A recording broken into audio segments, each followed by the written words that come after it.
자, 여러분, 지난 시간에 이어서 나라를 지키기 위한 우리 선조들의 노력에 대해서 이야기해 볼 건데요. 자, 고종 황제가 강제로 물러나게 됐죠. 그리고 대한제국의 군대가 해산됐습니다. 그리고 그 이전에 을미사변이 있었고요. 단발령 등 이미 우리 조선의 조상들이 느끼기에 화가 나고 분노할 일들이 너무 많았죠. 그래서 의병 활동이 이제 시작됐어요. 의병 활동 여러분들 이미 조선시대 임진왜란 병자호란때 들어봤죠.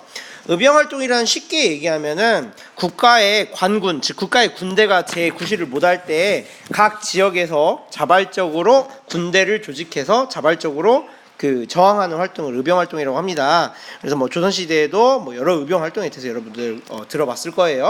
자, 그런데 역시 마찬가지로 방금 전에 말했던 여러 가지이기 때문에 반발감이 심해지고 이제 조선에 다시 한번 항일 일제에 대항하는 의병 활동들이 전국적으로, 여기는 지도처럼 전국적으로 일어나기 시작합니다.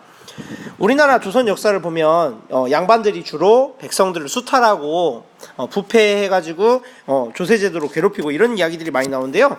물론 좋은 양반들도 많이 있었겠죠. 그래서 이런 의병 활동을 보면은 사실 대부분 양반들이 이렇게 주도를 해가지고, 여긴 사람들이 대부분 양반들입니다. 양반들이 주도해가지고 이렇게 의병 활동들이 일어납니다. 근데 개중에는 신돌석 장군님처럼 이렇게 양반이 아니라 평민 출신이지만 사람들을 이끌고 의병 활동을 하는 사람도 생겼는데요. 여기 최익현이라는 이름 어디서 들어본 것 같지 않으세요? 예, 기억나는 학생들이 있겠지만은 우리 세국정책의 찬성 반대론 할 때 박규수 찬성 입장, 최익현 반대 입장에서 상선문 올린 사람 있었잖아요. 그 최익현이 이 최익현입니다.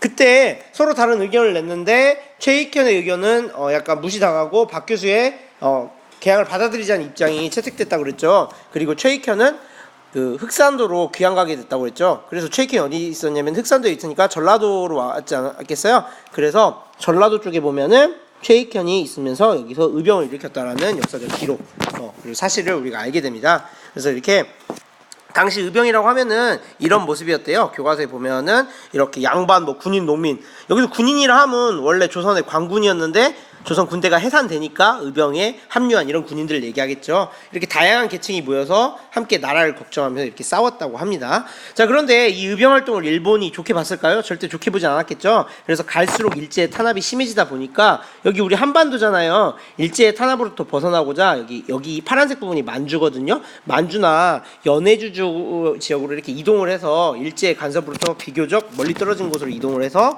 항일 투쟁을 이어가는 그런 모습들을 많이 보였습니다. 그래서 여러분들이 이런 부분들은 조금 더 역사가 나가면 영화를 통해서 조금 더 실감나게 확인해 보도록 할 거예요.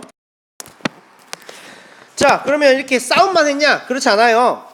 무관들 그리고 무력 있는 건장한 남자들이 이렇게 항일 의병 운동을 통해 가지고 무력 투쟁을 했다면은 애국 계몽 운동이라고 하여 글러 싸우는 무관들도 있었어요. 지식인들도 있었어요.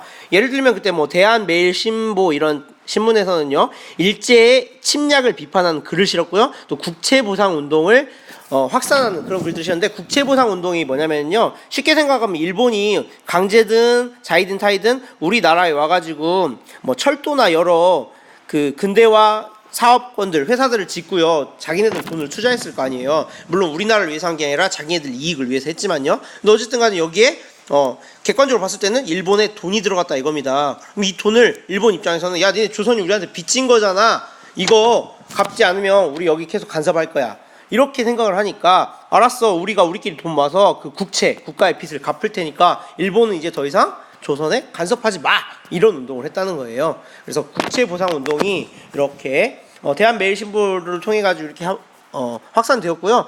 일제도 이걸 알고 있었고, 이렇게 기록에 보면 이렇게 많은 금액들이 모금되었다는 사실을 알 수 있습니다. 근데 이거 일본이 좋아했겠어요? 안 좋아했겠죠. 이게 1907년에 일어났는데, 이렇게 되면 조선의 독립권을 자기네들이 간섭하고자 하는 것들이 자꾸 명분이 없어지기 때문에 당연히 이것도 일제의 방해와 탄압이 있었죠. 그래서 결국 중단됩니다.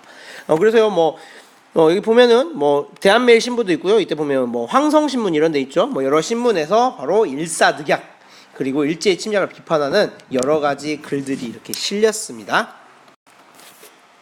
여기에 그치지 않고요, 당시에는요 신민회라는 조직이 있었어요. 신민회라는 조직은요 나라 힘을 기르기 위해서는 교육이 발달돼야 되고, 그리고 우리 자체적인 산업이 발달돼야 된다. 그래가지고 여기에 여러분들이 유명한 뭐 안창호, 양기탁 같은 사람들이 이렇게 비밀단체로 신민회를 조직했습니다. 이것도 만들면 일제가 탄압할 테니까요. 그래서 안창호 선생님께서 가장 애를 쓰시면서 만들었던 곳이 바로 대성학교입니다. 1908년에 일어났고요. 이승훈 선생님께서 만든 학교는 오산학교네요. 그래서 전국 각지에 이렇게 우리 민족 학교들이 세워지기 시작합니다. 즉 우리가 일제에 그 한가하기 위해서는 어떻게 해야 되겠어요? 우리가 좀 더 배우고 역사도 알고 정치를 알아야 되겠죠. 그래서 이런 노력을 하기 위해서 여러분들 학교를 세웠다는 사실 여러분 알아두면 되겠습니다. 이런 학교는 실제로 굉장히 많아요. 그리고 의병 활동과 관련하여 을사늑약과 일제의 조선에 대한 간섭에 주력이 되었던 주범들을 암살하는 처단 활동이 이어졌는데요. 처단 활동은 쉽게 얘기하면 암살을 하는 활동이에요. 자, 그 중에 대표적인 분이 여러분이 알고 있는 안중근 의사님이십니다.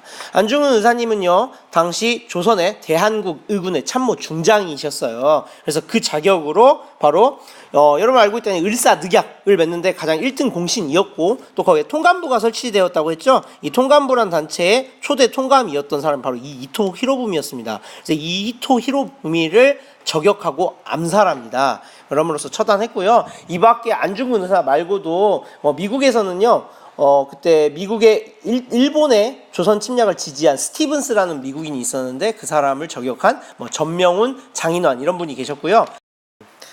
그리고 그 을사늑약을 맺을 때 대부분의 사람들은 반대했지만 그거를 허락했던 조선인들이 있었어요. 그 사람들을 을사오적이라고 하거든요. 대표적인 인물로 이완용이라는 사람이 있는데 이 사람들을 저격하려고 시도했던 바로 이재명이라는 분이 계셨습니다. 그래서 안중근 의사님이나 이재명 의사님이나 이런 분들이 우리의 그 자주권을 일본에게 떠넘기고 국가의 비극의 원흉 그리고 앞잡이가 됐던 사람들, 그리고 실제 그 일제의 음모에 선봉에 섰던 분들을 처단하는 처단 활동을 개시합니다.